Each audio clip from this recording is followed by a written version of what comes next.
Well, welcome to Effective Servanthood, our first shot at this. And this is one that we are, because of Servants Oasis, we are helping people with various types of nonprofit ministries across the country. And I'm blessed to have Dr.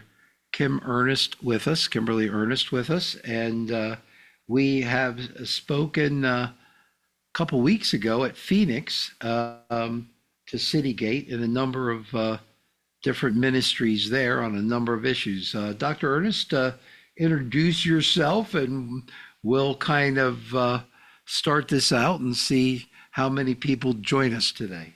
Sure. So my name is Dr. Kimberly Ernest. I'm a licensed psychologist and licensed professional counselor in the state of Pennsylvania.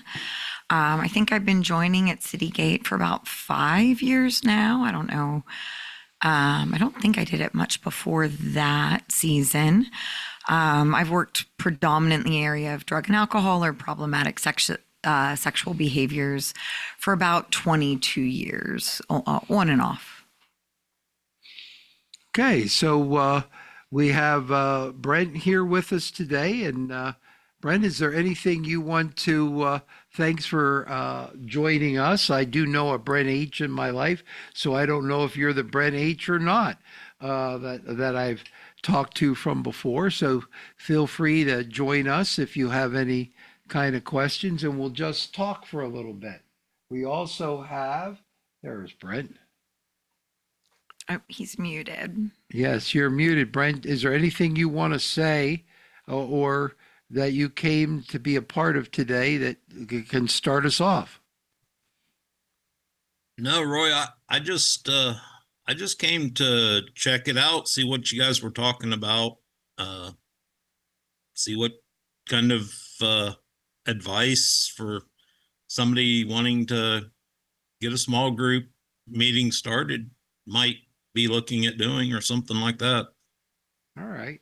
Are you a part of any kind of group meeting at this time? A couple different groups, yeah. Okay. All right. And well, welcome. Remember who you are. Lovely wife is not with you today. No, she's standing over here off screen. Okay. She's always a little shy. Yeah. Okay.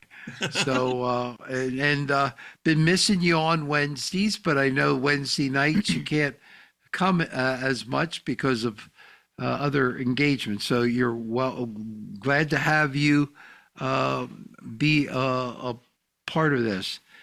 Kim, when you were talking at Citygate, what were some of the issues that you saw other people struggling with regarding ministries and the struggle in helping others? When people try to help others, we have a sentence in this world called "wounded people wound others." And so if there's some thoughts in your mind, Kim, about helping folks. By the way, Cedric Brown, who is also one of our leaders, may or may not join us. He's on a phone call, but when he can, so he may join us for Effective Servanthood as well. Kim, just start us off if you can, and we'll see what heck happens here. So the question is, what are some challenges that folks can face, and how can in any kind of ministry or leadership, helping others? I mean, I think one of the things that we often encounter is just the sheer volume of work that needs to be done, and then the lack of resources available to those trying to do the work. So I think obviously we see a lot of stress and burnout endemic in our field. We see similar patterns play out across those within those helping professions. I think we see it in the ministry field as well, where folks are almost trying to white knuckle it or muscle something into being, but maybe aren't attending to their own needs along the way, or even trying to get it all done themselves instead of slowing down and connecting with others. And allowing others to join them in those efforts, or kind of working together as a group or a collective to get things done. I think that can create some different challenges there. I know one of the barriers that we'll often run into, that many of our providers face, is their own stories, and how many folks come into this field from a place of their own woundedness, and they don't always work through all those problems before they try to give back. And so they notice some of their own hurt and pain will continue to show up if they don't work through some of those challenges. And that kind of continues to show up or stand in their way throughout their effort. So I don't know if I'm not sure that answered Brent's question about sort of getting a small group up and running or starting something. But I think some of the work before starting is really making sure that you've worked through some of your own hurts, so that they don't come back and haunt you later, I guess would be my advice in that space. Mm-hmm. And I think sometimes we like to live in a sane world, and in our sane fantasy of this world, 1 + 1 is supposed to equal 2. And what happens sometimes is we think we've lined up the exact right plan with the exact right amount of effort, and then what ends up happening is 1 + 1 do not equal 2. We don't get the results that we think our hard work and our brilliant plan deserves, because we forget a variable in the 1 + 1 = 2 formula. And the variable is life doesn't make sense, and life isn't always fair. Okay, so up until then, 1 + 1 = 2. But in the environment that we're doing 1 + 1 = 2, we're dealing with a very unfair world. And at times it makes no sense. And so part of accomplishing anything in life from a ministry perspective is taking with you on that ministry road a backpack filled with the right level of internal skill sets or mental perspectives that will help you deal with life when 1 + 1 doesn't equal 2, because we all can share tons of what we would call failures from our perspective. So I don't know, Kim, and welcome, Cedric. Feel free to join in. I warned everybody about your possible presence. So feel free to talk. But Kim or Cedric, I don't know if there's any kind of, metaphorically using that metaphor, what would go in a person's backpack based on who they are, their own personal characteristics, skill set, or you'd want to take into the journey of trying to build something from a ministry perspective, but through preparation, you are less likely to become that burnout victim. That's great. First of all, thank you for allowing me to join in. It's a pleasure. But what came to mind immediately is pace and space. I think a lot of times in ministry, or when you're dealing with others, and truth be told, dealing with others is also continuously dealing with ourselves, right? In the midst of dealing with others, there's this responsibility or to give yourself, the space and also the proper pace, and give others the same, because people move along at different paces, because of hurt, pain, failure, and others, personal failures and things like that. So I think in ministry, whenever I'm dealing with people and or dealing with any complexities, is to really provide the grace that gives people the pace and the space, including myself. I think to piggyback on that, sometimes when you're starting something new, in that backpack, I would pack the expectation of challenge, and along with that, resilience. And I think so often folks go with it. It's funny. I was listening to a song with my kids yesterday by a new band. My kids are 7 and 9, but we're in a season where they discover music that I've never heard of before, and then I get to listen to it and unpack new things with them. So they're really into this band called AJR, and I've never heard of them before, but I've heard of them now. But now that they're really into it, and they have a song all about karma, and one of the lines is, well, I'm doing everything, essentially to the theme of, I'm doing everything right. Why am I still having problems? Like, where is the karma? Like, I'm doing everything right. I shouldn't still be having trouble. And I think so often, especially when we're starting something new, we enter into this expectation that we can plan for every contingency, we can dot every I, we can cross every T, and as long as we're good enough, we're smart enough, we have God on our side, and we're righteous and good and just, that the righteous and good and just things will come for us. And I think that's just magical thinking. I think it's silly. I think really bad things happen to really good people, and really hard things happen to really good missions. And I think you can do the right thing and you will encounter setbacks. And if those setbacks are going to be what defines your work, or defines you, then you'll never get to the other side. So for me, I expect to fail. I expect to have setbacks. I expect to have downsides and mistakes. And my hope is that I'm resilient enough to get back up and keep kicking. So in that, I wouldn't just pack my resiliency, but I would almost pack the expectation of failure. Because, and maybe not failure is too strong a word, but expect to have some bad days along the way. Because I think anything worth doing, you will encounter days where it doesn't feel worth it. And that's where the secret sauce is those days. What do you do on those days? Not the days where everything's going right. Those days are easy. I could have 1,000 of those days. It's the days where it goes wrong. What do you do then? And that's where success lies, I think. Yeah. Absolutely.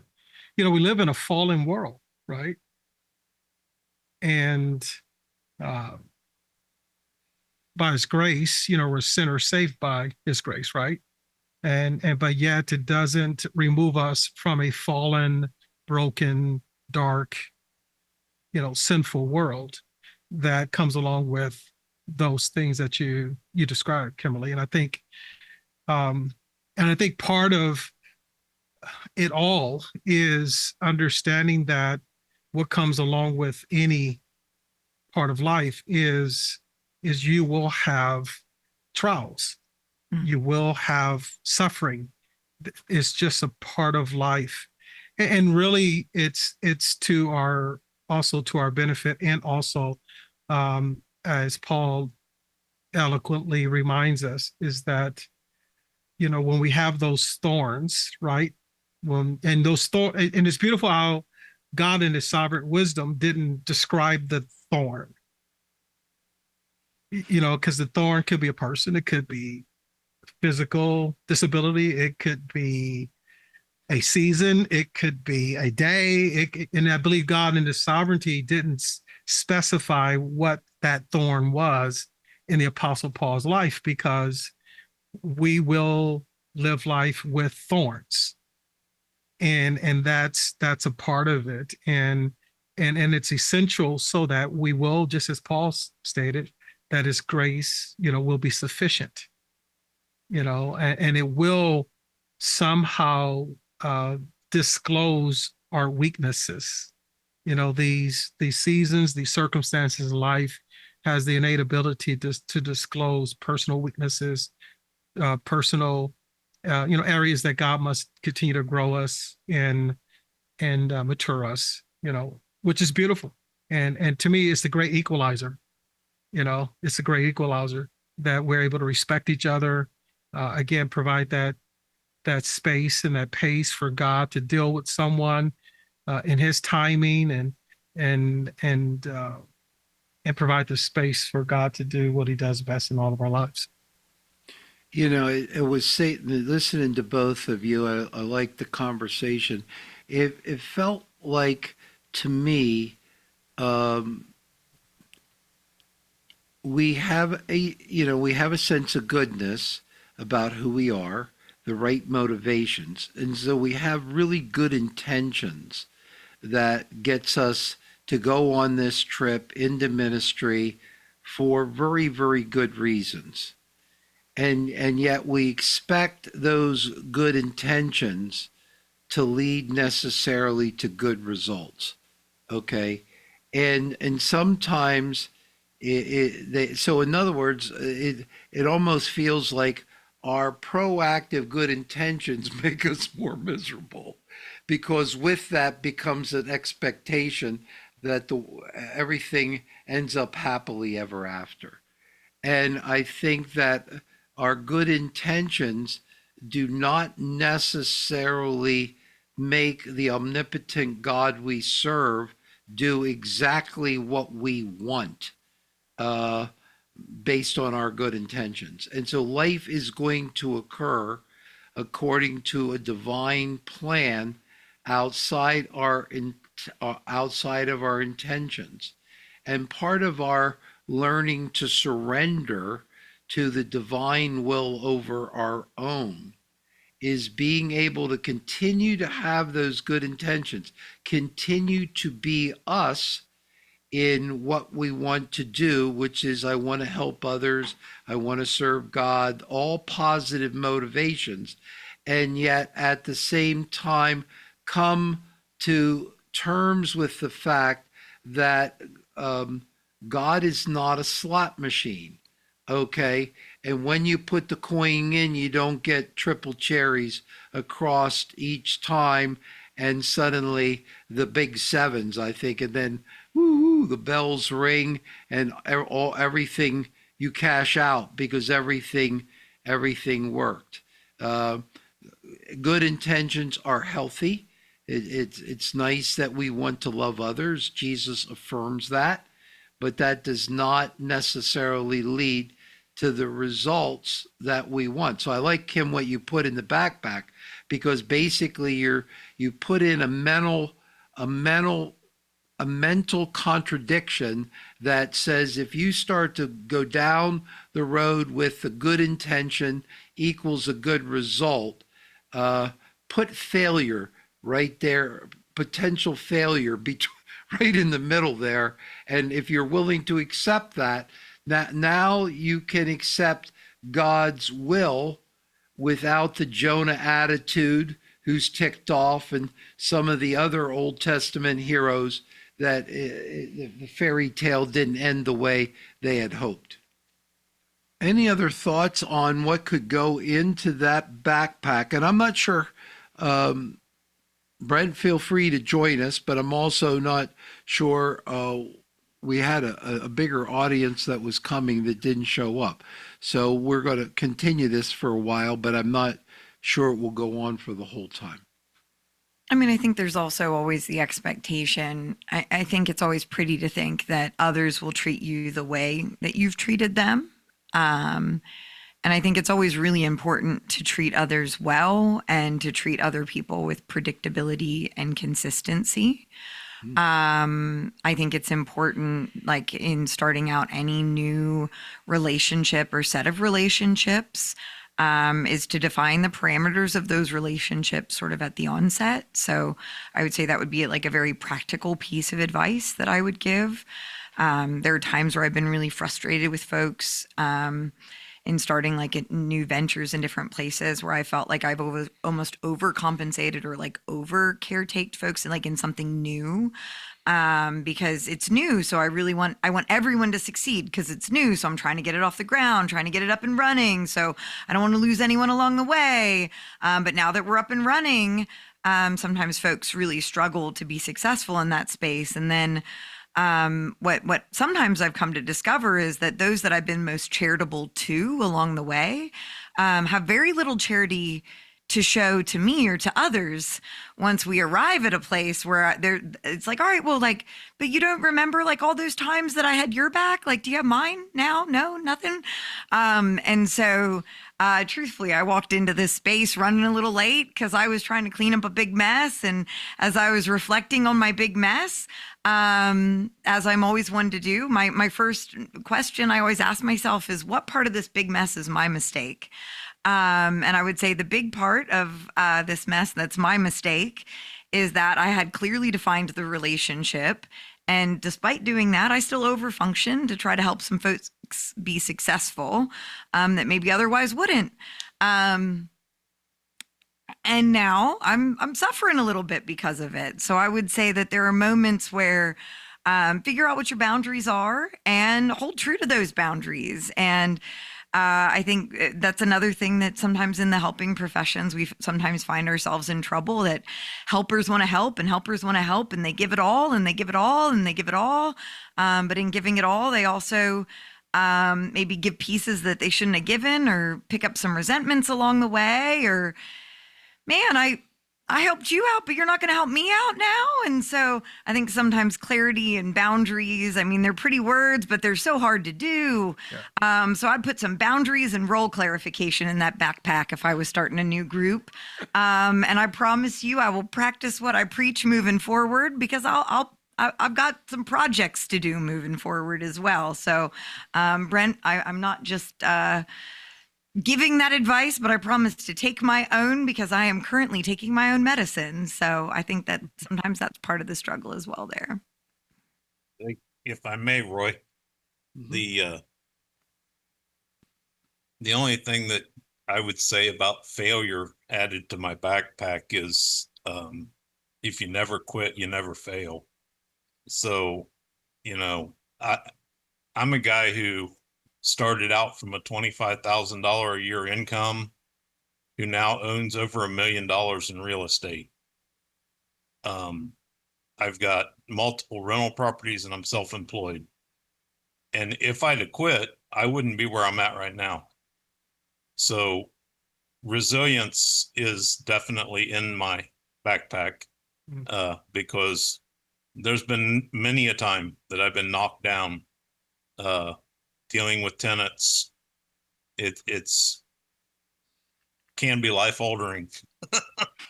But just sticking in and saying, okay, yeah, they did $3,000 worth of damage to my house, but they paid me $48,000 over a 3-year period. So, it's the cost of doing business in my business. So resilience is definitely in my backpack. So, and I'm not saying that failure isn't still possible, but if you don't quit, it's like losing money in the stock market. If you don't take your money out, there's a chance you're going to rebound. So it's kind of like, just let it ride. You know what, Roy, something is coming to mind as I listen to both Brent and Kimberly is remembering. It's something about remembering that God always tells us to do, is remember. And so I'm going to approach it from two perspectives. Sorry, I don't want to sound too cliche when I say remember Christ, but remember Christ in this manner. And this is something I hold on to. If they did it to him, they'll do it to me. Right. I mean, that's a different way. At least I've held on to in servant leadership, is that if I'm expecting people to respond to me perfectly, they didn't respond to the perfect one perfectly. I mean, right at the end of the day, he did nothing wrong. He did everything right. But at the end of the day, at the foot of the cross, you had one of the 12, right?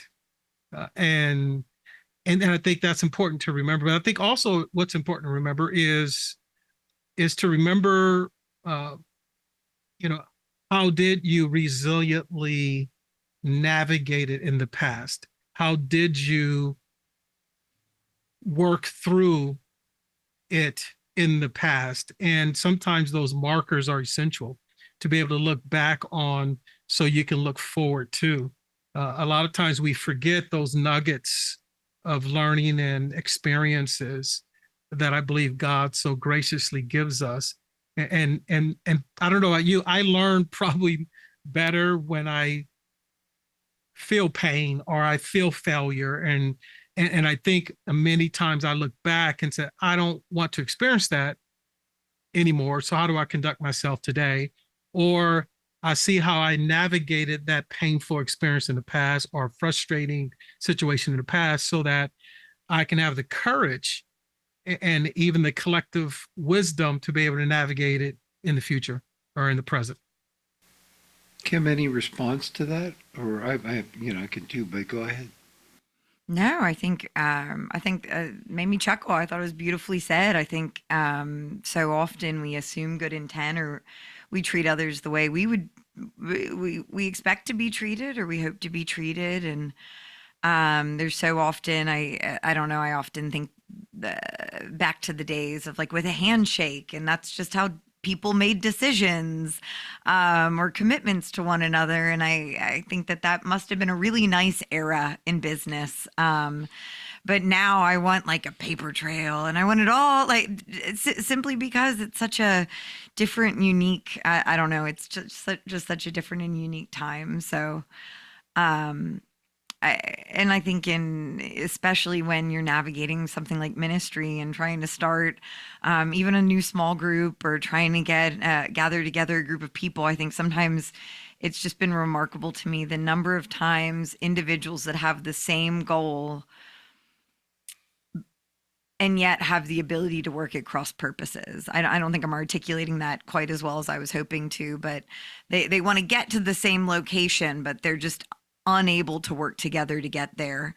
And sometimes I think that has to do with role confusion. I think ego can always play a role in things, and you'd like to think there's no ego at church, but that's never been my experience. And so I think to build something new and beautiful, I think there's always the opportunity for that. And just Brent, as you were talking, I agree with you. I think you can't fail as long as you don't quit. And one of my favorite quotes of all time was just sort of to the tune of whether a story is happy or sad ending all depends on when you end the story.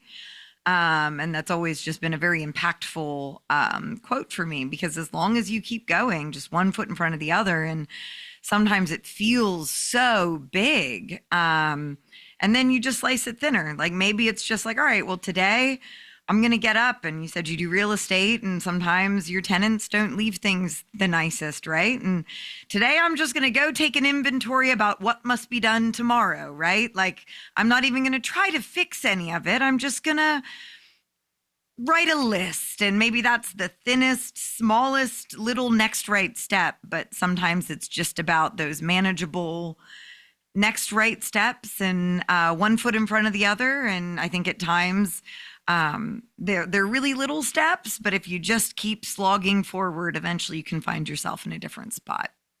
I was working with a group of young therapists. I had a couple meetings yesterday, and I was trying to get them to see that in some ways, while they are being counseled by a therapist, they're counseling somebody as therapists, the client's responses to the therapist, if the therapist is open to seeing what goes on within them, is really the client giving the therapist feedback, or in some form doing therapy back on the therapist, okay, by how that client makes that therapist feel. One person said, basically, they wanted maybe to kill the client,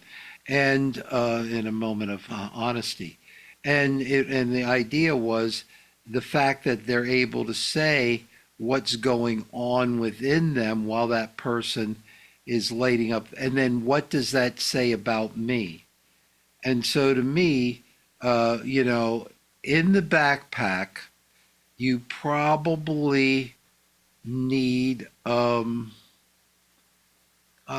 you guys can help me figure out what the name of it is, okay? It should be kind of individually wrapped like a first aid kit of some type, okay? And we'll say it's for that particular personality, okay? You know, the one kind of personality that is most likely, if they do a series of things, to light you up and make you feel the weight of the universe just being in the room with them. Okay. And what we were talking about is how that we, in therapy, we can learn from that. Okay. And let that person teach us about ourselves. And then as we fill in the blank, we'll go into that first aid kit and we'll find that it's a different personality this time that we're most likely to pull it out in. Okay. And usually there's got to be one person or one kind of theme in your life that weighs you down. And you're carrying like 150 other weights, and those weights are going really good. But when that particular person or that particular kind of weight happens to show up, okay, step towards it with a let's learn from it attitude. And what does that have to teach me? There's obviously a deficit or a way that rings a bell within me that I can learn from, because it's funny. I could see like a lot of clients at times, and then I'd have to write a one-page report for a particular reason, for a particular person, to a particular source. And I would let that go on forever. And I would rather see 18 clients than do that one thing. And so be aware, because in any kind of success that you try to achieve in ministry, you're going to run into a couple of those one things, that one personality, that one task, that one something that's going to stretch your identity.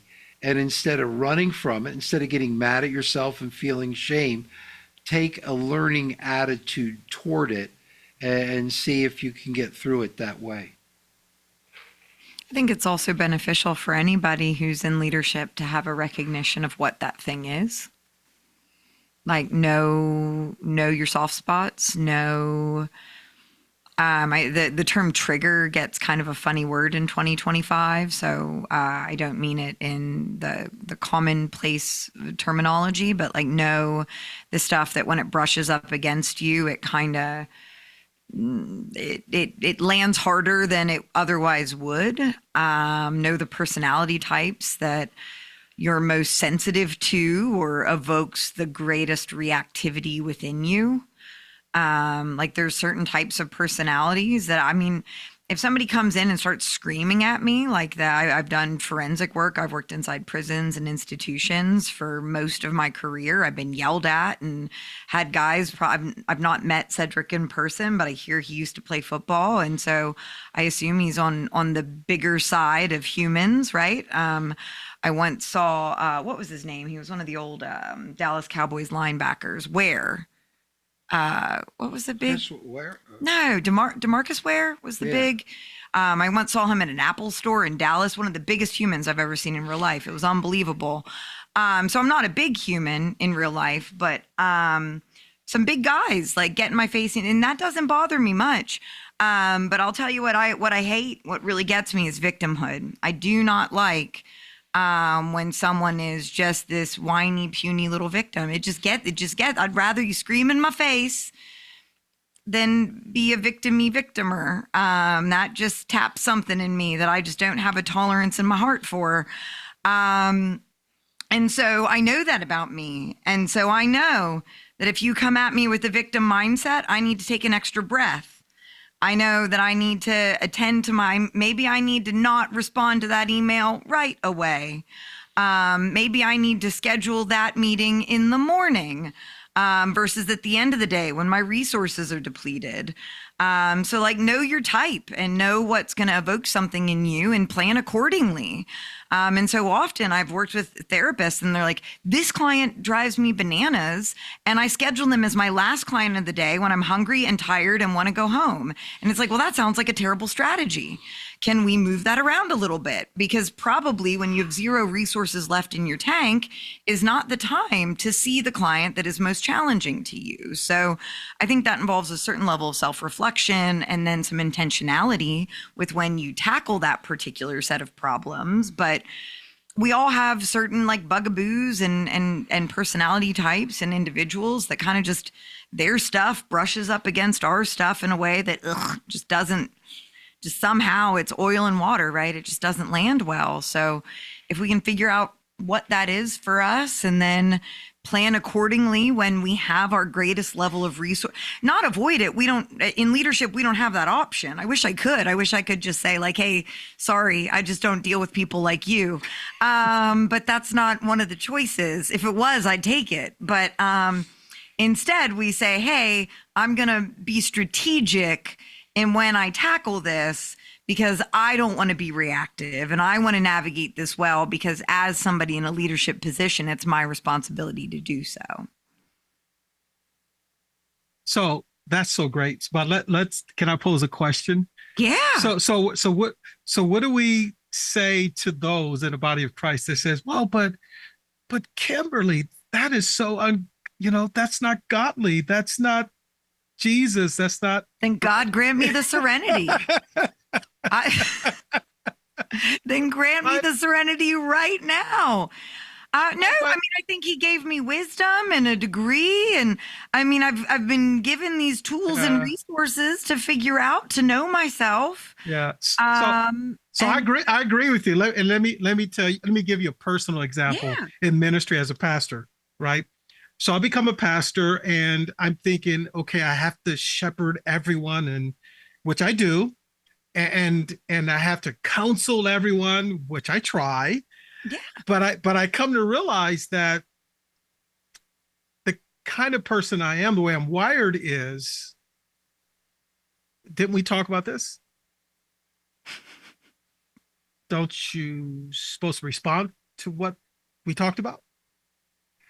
And I found myself getting frustrated with people and realize that I have about 4 good sessions in me. And then I have to realize that, well, this person probably needs deeper help, someone who has greater insight, greater pace, greater tolerance. And I had to realize that I wasn't gifted in that.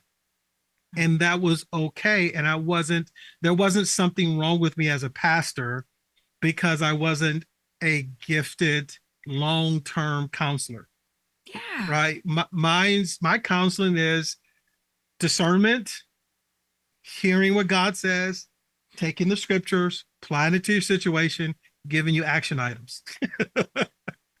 and Cedric, it's almost like you played for different football teams. It's almost like you tell the person the play, and then you tell them to go out and run it, and then you look absolutely shocked after describing that play so clearly, how they ended up on the other side of the wrong field. You have no idea.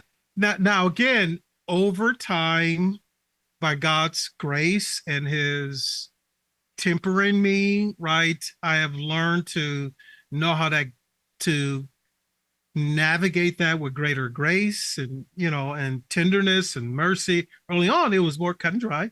And I'm not saying that was the right way, but over time I've learned, because there's many times I've prayed with people at the altar and they want me to pray for them. And I guess pray the sin out of them or pray the circumstance away.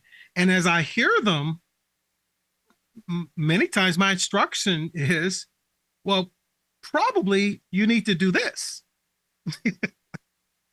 because I could pray for you until Jesus returns, but there are some action that you must take in obedience, right?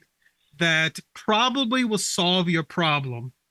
If so I totally agree, Kimberly, that it's there. We have to in the as we serve in whatever capacity, know our limitations, know our giftedness, know our weaknesses, be aware of self to a point that one can mature when, as you mentioned, those people that rub us, that you can immediately identify it, and you immediately have that internal gauge and realize, okay, what's the source of quarrels and conflicts among us right now?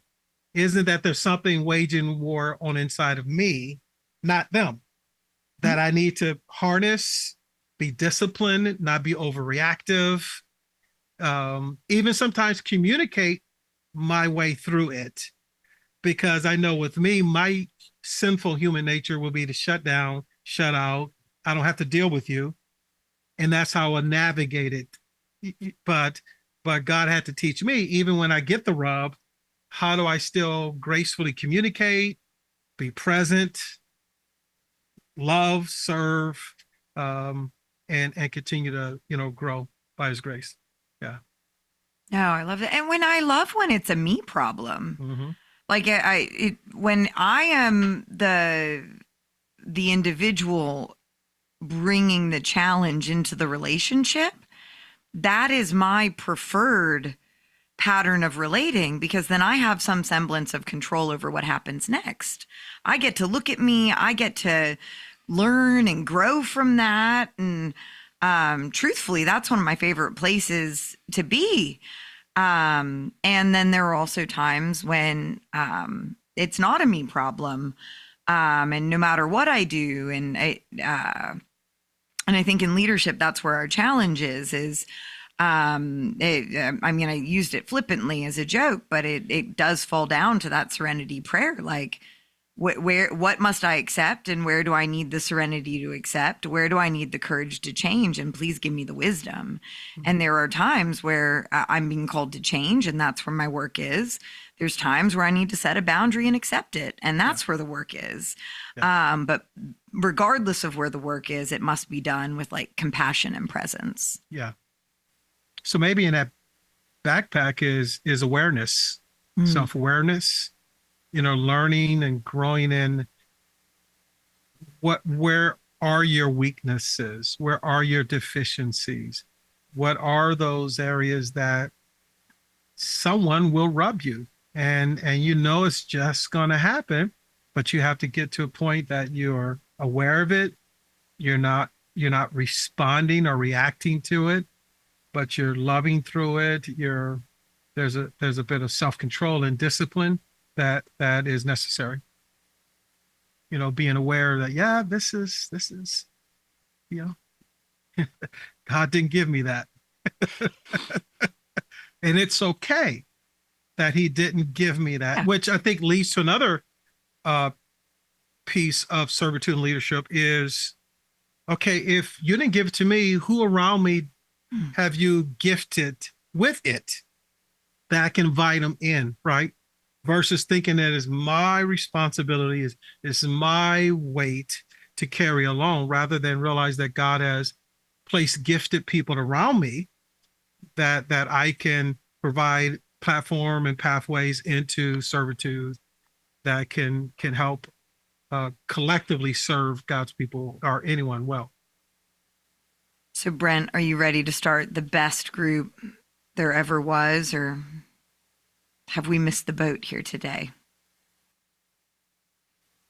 Well, I still have some stuff of my own that I need to deal with before I dive headlong into a group.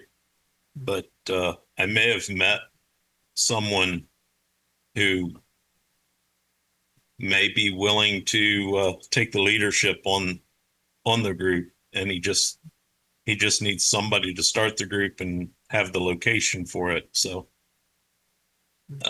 that would be beneficial for me as well, so that I can work through my stuff in the group as well. And I do online groups right now, and I would love to have that personal connection The Oh, yeah. person to person connection. And Brent, be encouraged that I think all of us would say that God is still working on us. On this side of heaven, brother, he will continue to be working on us because we're encased in his flesh. Mm-hmm. Yeah. And what good thing that to hear is that you recognize that he needs to work on you, which you never lose sight of that. There's no Mount Everest, there's no pinnacle, there's no I've reached it. And I always like to say this: once we think we've arrived, we've just left. Yeah. I mean, Cedric, earlier you were talking, and it feels like Jesus had favorite relationships. Okay. He still treated his less favorable relationships in a way that he understood. So let's say a religious psychopath, he knew how to confront a character disorder in a way that wasn't so nice that they missed the point. Because if you treat a certain kind of predator with a certain kind of niceness, they just see you as prey. Okay. But he had John, he had Peter, James, he had a level of friendships. Yes, he did. Okay. And to be able to go, and this person is in my acquaintance realm. Okay. And I am required, although I need God's empowerment, to love them. Okay. But I'm not naturally gravitating towards the way this person has a problem. Okay.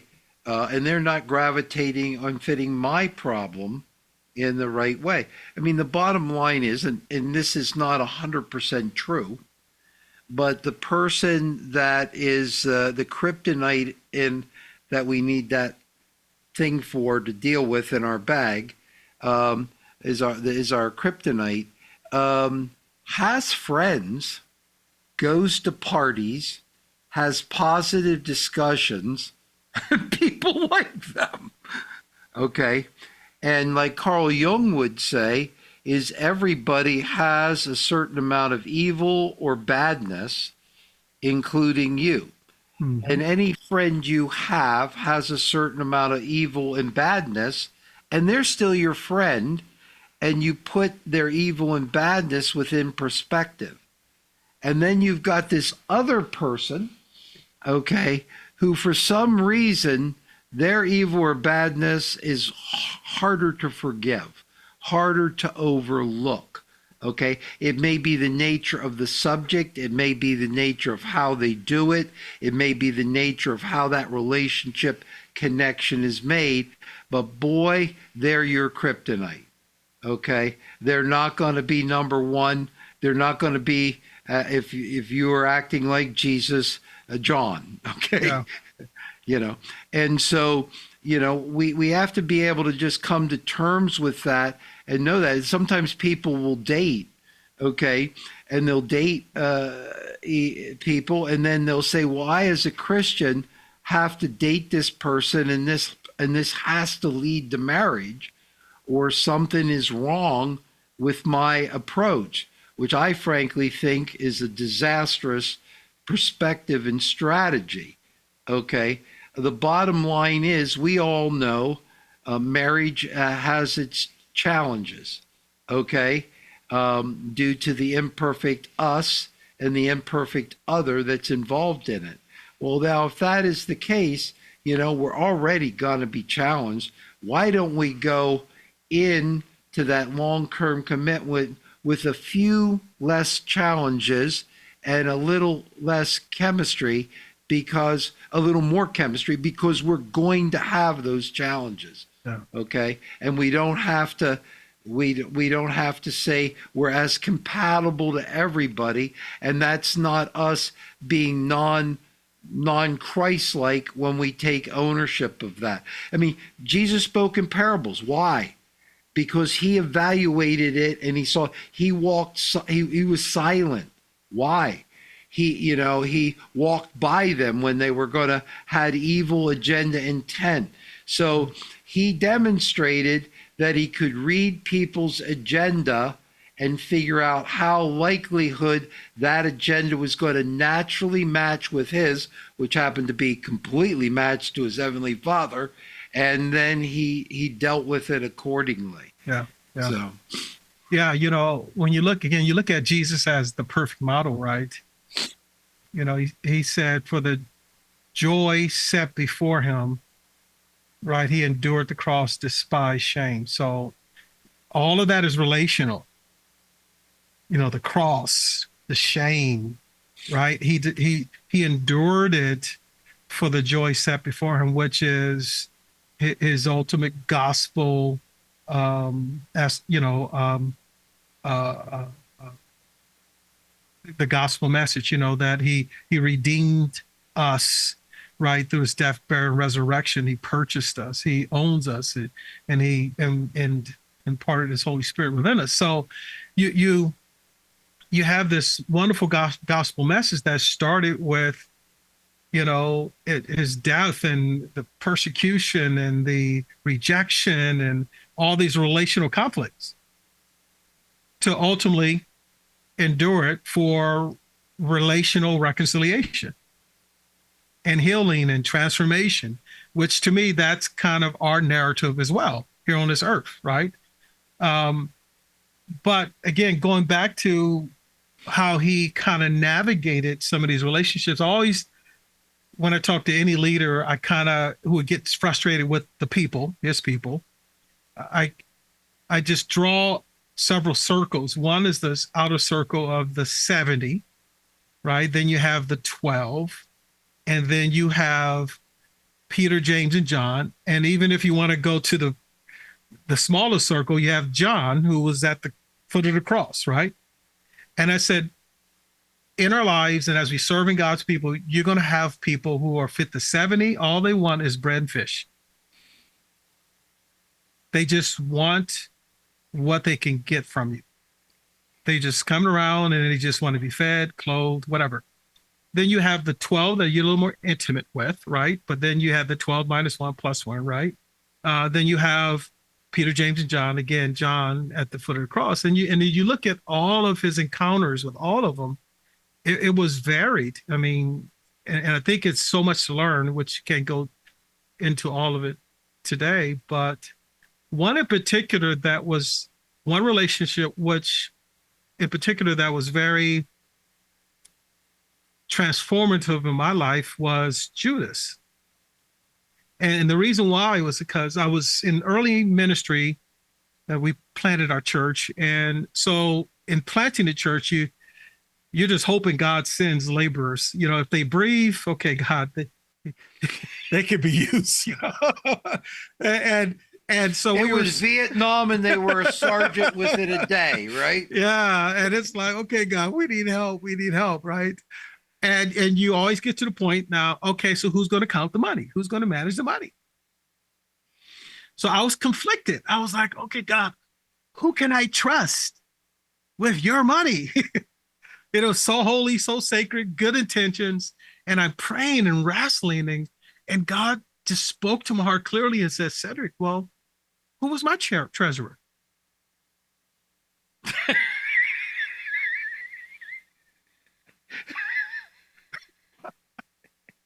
And he said, I knew his intentions.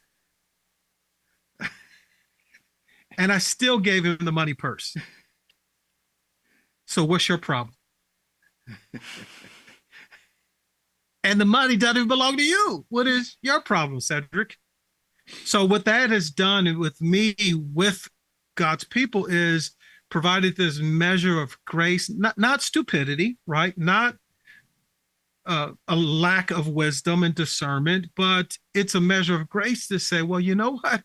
If Jesus, God incarnated, who knows all things, sees all things, knew that Judas was going to betray him, still gave him an opportunity of service. Why can't you? Why can't you deal with whatever insecurities you have towards this person, towards this context, ministry context, why can't you trust me as you should? Because none of this belongs to you. Church is not even yours. The people are not even yours. The resources are not even yours. Why can't you trust me with the people that, no matter the imperfections, no matter, truthfully, right, deception that will happen, disappointment that will happen, it's inevitable. Why can't you just trust me with them and through this? That is a good act of faith. It makes sense to me. When I think about Jesus and Judas, it blows my mind. Okay, because Jesus's last act right before the Good Supper is to show Judas one last time he was God. He said, "You're going to do this. You're not fooling me.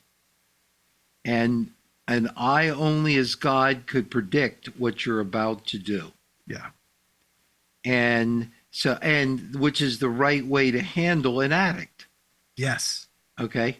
He knew he had an addict. Yeah. And it is straightforward, stating the consequences, stating what reality is. The addict still may be the addict, but he gave the addict the type of message only an addict can hear.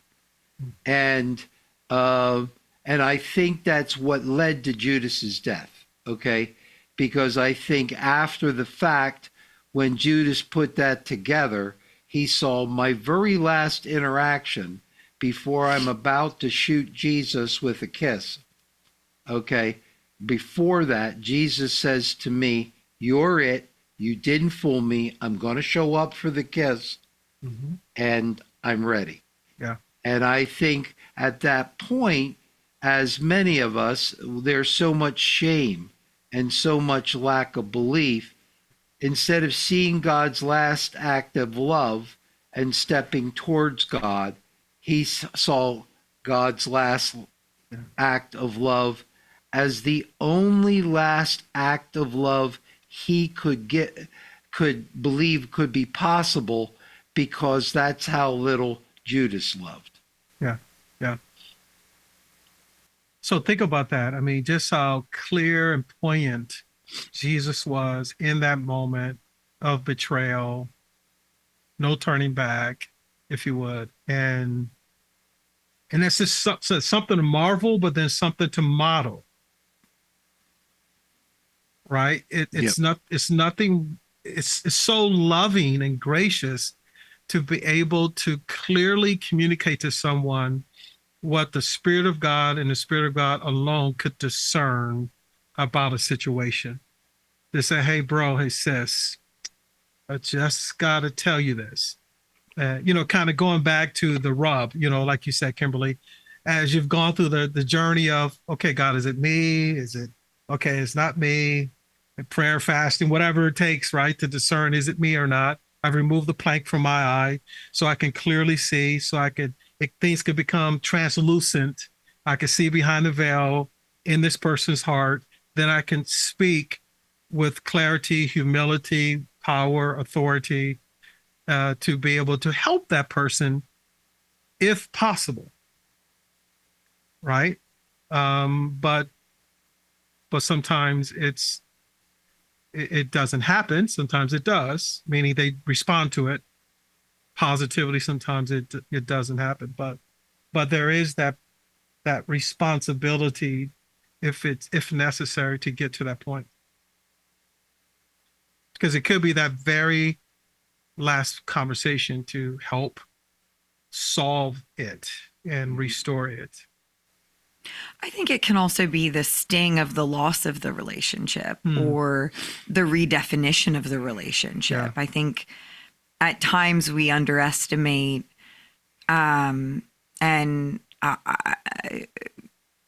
certainly I don't know that I could be like Jesus and say, like, "Hey, I know what you're about to do. I'm going to show up anyway."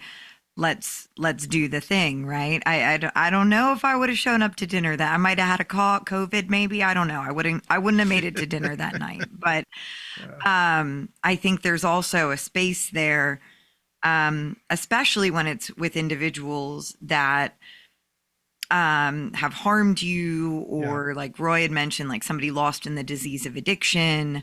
I think there's times where we make up stories for people. We say, oh, well, they're struggling with addiction and therefore XYZ, like we make up excuses for them, or we tell their story on their behalf and almost explain away their behavior. And then we take up the slack for them, or stand in the gap for them, or overfunction for them. And I think sometimes it's when we sort of turn to them and say, hey, I love you, and I'm no longer willing to do X, Y, and Z for you. And when you're willing to do that for you, I'm right here. But in the meantime, this is my line, or this is where my boundary is, or maybe the boundary's more firm than that. I don't know. I don't know exactly what type of relationship we're talking about here, but I think sometimes it's the sting of that boundary and that loss and the discomfort of coming into contact with what happens next. That is what that person, the addict, or the person that's lost to their disease of addiction, or lost in their pornography addiction, or their, whatever it is, whatever their vice is that they can't quite beat. I think sometimes it's that thing that happens next that allows them to make change. And we work so hard to protect them from that pain that we also protect them from ever having the tools that they need to create change. And so sometimes it's the sting as much as that hurts. For sure. And, I can talk a good game, but when that's your child or your sister, or, when it's an employee or, an acquaintance, that's one thing. It's easy to do there. It's when it's somebody that you really deeply love, it gets a lot harder. Absolutely. I remember I had a brother who was addicted. He just had a rough life when I was a kid, and remember my parents trying every possible way. And I remember the YMCA director coming into our house and mediating and all these different things. And but at the end of the day, unfortunately, it took prison. The sting, right? Yeah, it was that. Yeah. Took prison, and he went in prison reading maybe on a fifth grade reading level, went and got his GED. He actually received the call to ministry. And he's now serving the Lord, pastoring the church in Los Angeles that my parents met at when they were kids or teenagers. But to your point, it took that sting. And I remember, so many stopgaps, remember he used to come in so loaded that my mother would say, get the tape recorder. So that's dating me. Get the tape recorder, record him. And he'd just be screaming, Jesus. Screaming and throwing him in the shower, just turning the shower on. And he's, just, and I grew up in Compton, California. So we have bars on the doors, bars on windows. So we'll lock the doors. He's locked in the house, just going off. But again, it just took one day, never forget. Pulled up in the back of the alley of the house, came in and turned himself in to my father and told him he did X, Y, Z. And my father took him down to a police station, and last I saw my brother for about 7 years, and I went to college and came out. Yeah, but his life has never been the same. That was the unfortunate sting. The sting unfortunately hurt other families. His act of sin and violence and stuff like that. Unfortunately, and that's part of the consequence as well. But it was that very thing that rescued him, got used to rescue him. What I'd like to do, like I said at the beginning, is what we're not going to do a whole hour and a half here. And I'd like us, as we end these other podcasts, for each person to, and Cedric, thank you so much for sharing that. I remember that story when we were together. And, you know, but like you said earlier, pain teaches us. I wish we weren't so doggone blockheaded that pain was necessary. Yeah. Okay. But if I'm honest and I look back and I say, what has created the biggest paradigm shifts within me? Yeah. Usually a butt kicking of some form allowed by an omnipotent God is what got me to remember it. Yes. And there, 7 years of you missing your brother, 7 years of him missing you, your mom and dad, and 7 years that weren't fun. Mm-hmm. And yet, and then you look at, but the good news is he learned. I mean, how many times have you seen, Yeah. it just doesn't, we don't learn until the final consequence, Judas didn't see, Judas ended up with the final consequence. I'm sure Jesus, looked at him before in a way that says on some level, I know.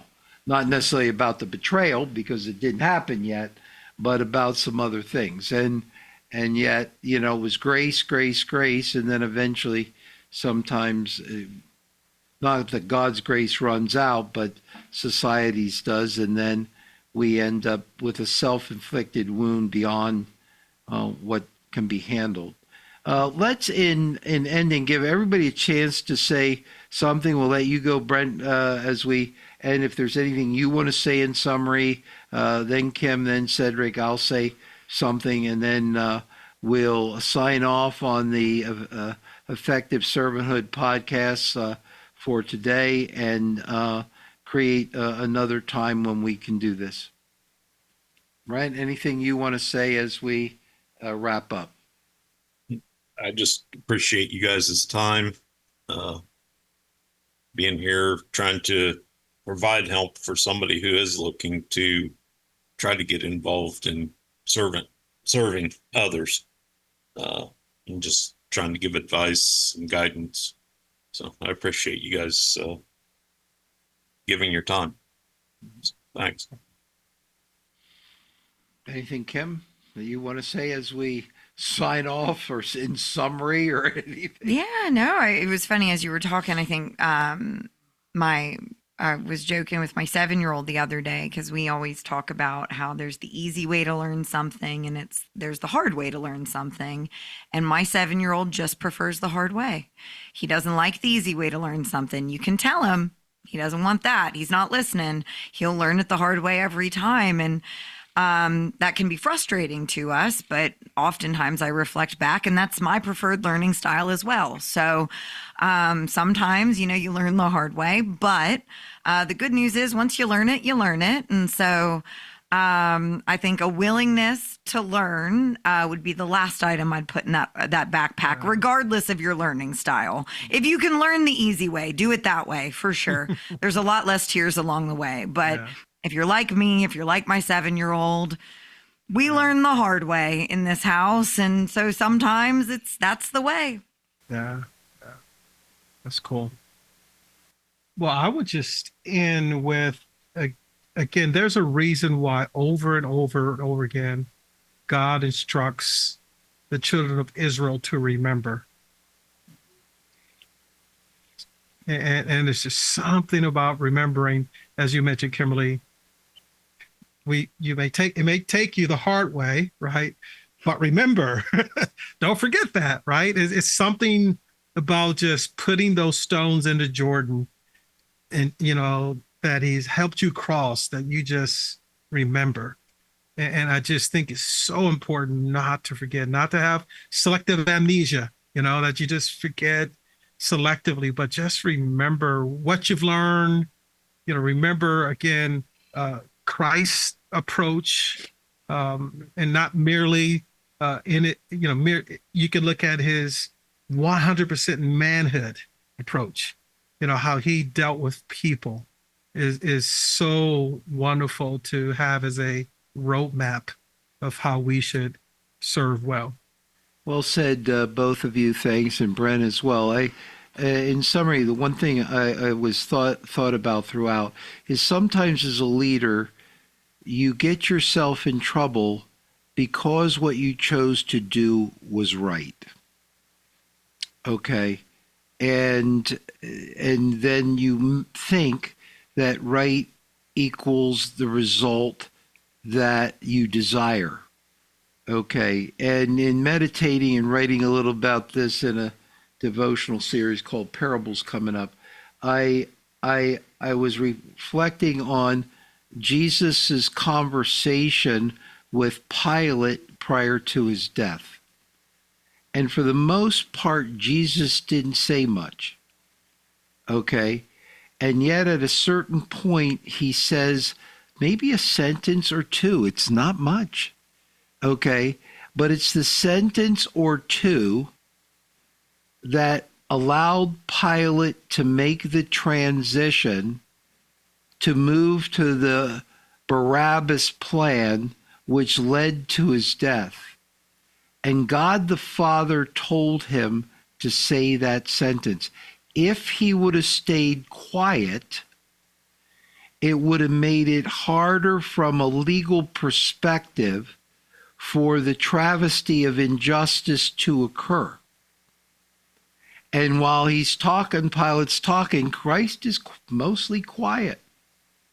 And then he says one or two sentences where at other times he walked past them, he spoke in parables. He didn't say this, he didn't say that sentence. Okay? And he survived. And yet God the Father says, you need to say this to Pilate. And when he says it to Pilate, the scene starts to change. As it was said, or however the phrase was. And he did what was right. And sometimes God the Father will ask you to do what is right, even though you don't like the suffering that comes from it. But if you rely upon him in your leadership, he will take you through the normal suffering that comes from leadership when you do what is right for the good or the cause that is bigger than yourself. You all take care. May God bless. And we end these podcasts with this thing to remember. Since Cedric was saying, and Kim, remember this, God is quite the conversationalist. So talk and listen to God today. Thank you. Thank you. Thank you.